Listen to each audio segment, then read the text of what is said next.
पौष मास में धर्म का गान, 27वें दिन की कथा महान। जो इसमें मन से सुने, जीवन में वह हर सुख पाए। ओम भास्कराय नमः। मैं नीलम आप सभी का आपके अपने चैनल प्रभु भक्ति संगीत में हार्दिक स्वागत करती हूँ। आज पौष मास के शुक्ल पक्ष की द्वादशी तिथि है और आज दिन शनिवार का है। आज प्रदोष व्रत भी रखा जाएगा, तो इसलिए आज हम सबसे पहले सुनेंगे शनिवार प्रदोष व्रत की कथा। एक बार की बात है, एक नगर में एक सेठ जी रहते थे। सेठ जी के घर में हर प्रकार की सुख सुविधाएं थी।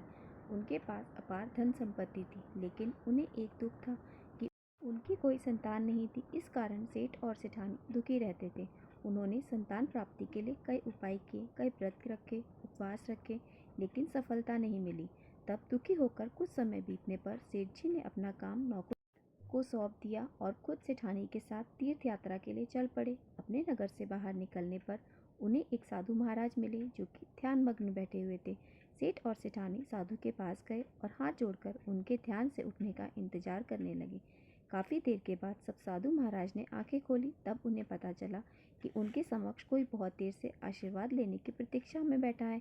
साधु ने सेठ और सेठानी से कहा कि मैं तुम्हारा दुख समझता हूँ, तुम उस दुख से मुक्ति पाने के लिए शनि प्रदोष व्रत रखो, इससे तुम्हें संतान सुख अवश्य ही प्राप्त होगा। फिर साधु ने सेठ सेठानी को प्रदोष व्रत की विधि बताने के साथ साथ भगवान शिव की वंदना करने के लिए कहा।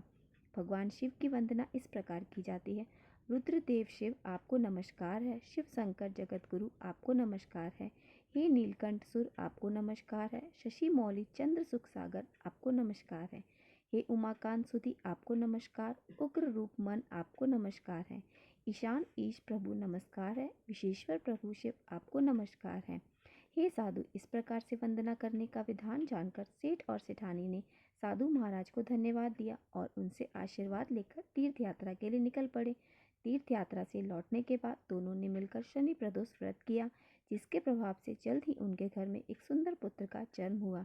इस प्रकार शनि प्रदोष व्रत रखने से सेठ सेठानी के घर खुशियों से भर गया और शनि प्रदोष व्रत के दिन जो भी भक्त जिस भी कामना को लेकर प्रदोष व्रत रखता है, उसकी वह मनोकामना भगवान शिव और शनिदेव की कृपा से अवश्य ही पूरी होती है। तो आप सभी को भी प्रदोष व्रत अपनी मनोकामना के साथ सच्चे मन से अवश्य रखना चाहिए, ताकि शिव शंकर प्रभु की कृपा सदैव आप पर और आपके परिवार पर बनी रहे। ये कथा यहीं पर समाप्त होती है।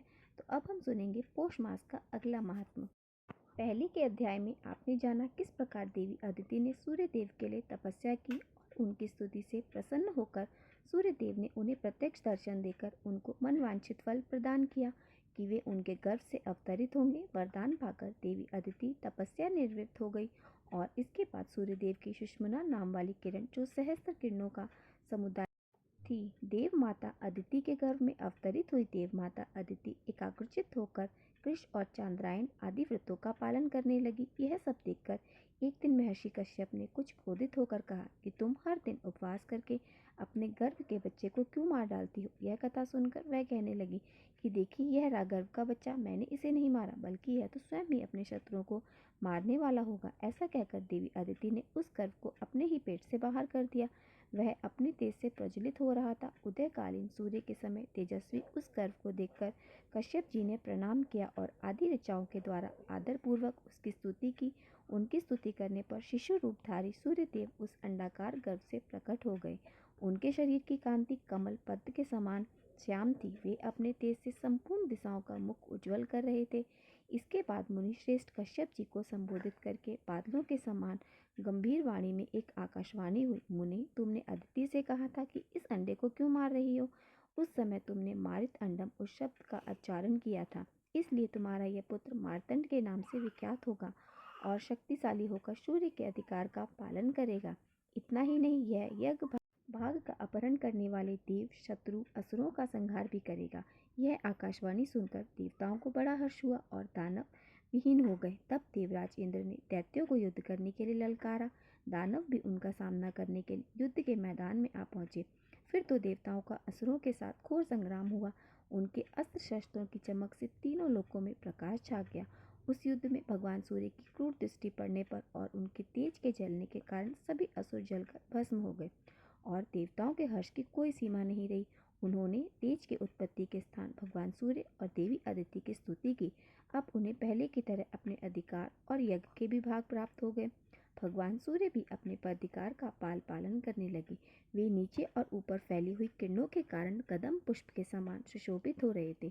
उनका मंडल गोलाकार अग्निपिंड के समान है। इसके बाद भगवान सूर्य को प्रसन्न करके प्रजापति विश्वकर्मा जी ने विनयपूर्वक अपनी संज्ञा नाम की कन्या उनको ब्याह दी। विश्वान से संज्ञा के गर्भ से व्यवस्थ मनु का जन्म हुआ। अब राजा ने पूछा, हे मुनि, आपने आदिदेव भगवान सूर्य के महात्म और स्वरूप का विस्तार पूर्वक वर्णन किया। अब मैं उनकी महिमा का वर्णन भी सुनना चाहता हूँ। कृपया आप प्रसन्न होकर बताने की कृपा करें। तब मुनि इस प्रकार बोले कि हे राजन, अब मैं तुम्हें आदिदेव सूर्य का महात्म्य बताता हूँ। ध्यान पूर्वक सुनो। पूर्व काल में दम के पुत्र राज्यवर्धन बड़े विख्यात राजा थे। वे अपने राज्य का धर्म पूर्वक पालन करते थे, इसलिए वहाँ के धन जन की दिनों दिन वृद्धि होने लगी। उस राजा के शासनकाल में समस्त राष्ट्र तथा नगरों और गांवों के लोग अत्यंत स्वस्थ और प्रसन्न रहा करते थे। वहाँ कभी भी कोई उत्पात नहीं होता था, कोई रोग नहीं सताता था, सांपों के काटने का और बाढ़ आदि का भी कोई भय नहीं था। राजा ने बड़े बड़े यज्ञ किए, याचकों को भरपूर दान दिया, धर्म के अनुकूल रहकर विश्व का उपभोग किया। इस प्रकार राज्य करते तथा प्रजा का भली भांति पालन करते हुए राजा के 7,000 वर्ष ऐसे बीत गए मानो एक ही दिन बीता हो। दक्षिण देश के राजा विदुर की पुत्री मानने वाली राज्यवर्धन की पत्नी थी।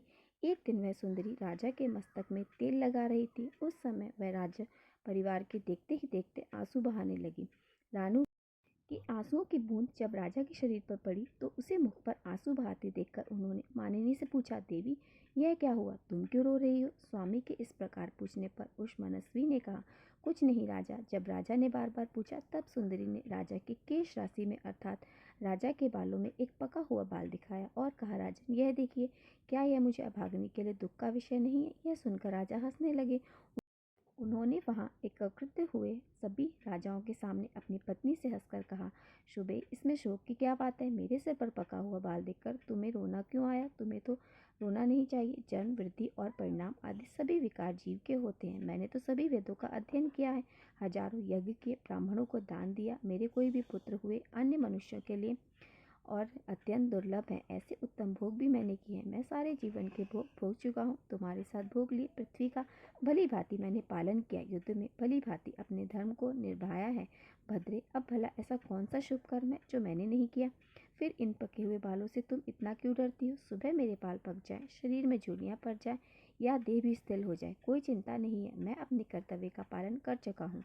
कल्याणी, तुमने मेरे सिर में जो पका हुआ बाल दिखा है वह अब वनवास लेकर उनकी भी दवा कराता हूँ। पहले बाल्यावस्था, कुमारावस्था में तत्काल उचित कार्य किया जाता है, फिर युवावस्था में यवनचित अर्थात जो युवावस्था में किए जाने वाले कार्य होते हैं वो किए जाते हैं, और बुढ़ापे में वन का आश्रय लेना ही उचित माना जाता है। मेरे पूर्वजों और उनके पूर्वजों ने भी ऐसा ही किया, इसलिए मैं तुम्हारे आंसू बहाने का कोई कारण नहीं देखता।